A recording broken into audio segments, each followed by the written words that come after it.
ভারতে পাল্টা হামলা শুরু করেছে পাকিস্তান, কিন্তু ভারত বলছে হামলা করতে গিয়ে উল্টো বিপাকে পড়েছে ইসলামাবাদ। দেশটির একের পর এক মিসাইল আর ড্রোন ভূপাতিত করার দাবি করেছে ভারত। তবে সবচেয়ে বড় দাবিটি বোধহয় F-16 যুদ্ধবিমান নিয়েই করেছে নয়াদিল্লি। তাদের দাবি যুক্তরাষ্ট্রের তৈরি সুপারসনিক এই ফাইটার জেট ভূপাতিত করেছে ভারতের আকাশ প্রতিরক্ষা ব্যবস্থা।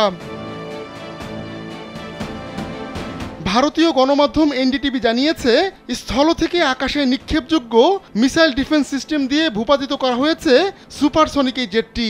ওই F-16টি পাকিস্তানের সারগোদা বিমান ঘাঁটি থেকে উড্ডয়ন করে। এটি পাকিস্তানি বিমান বাহিনীর গুরুত্বপূর্ণ একটি বিমান ঘাঁটি। তবে উড্ডয়নের পরপরই সারগোদা বিমান ঘাঁটির কাছে ওই জেটকে ভূপাতিত করার দাবি করেছে ভারত। এর আগে ভারতের জম্মু, পাঞ্জাব ও রাজস্থানে একযোগে হামলা শুরু করে পাকিস্তান। এর পরপরই এই অঞ্চলগুলোতে সাইরেন বেজে ওঠে আর পুরো এলাকা ব্ল্যাকআউট করে দেওয়া হয়। জম্মুর আখনুর, সাম্বার মতো জায়গায় সাইরেন বেজে ওঠার খবর জানায় ভারতীয় গণমাধ্যম। তারা জানায় পাকিস্তানের দিক থেকে একাধিক রকেট উড়ে আসতে দেখা যায়।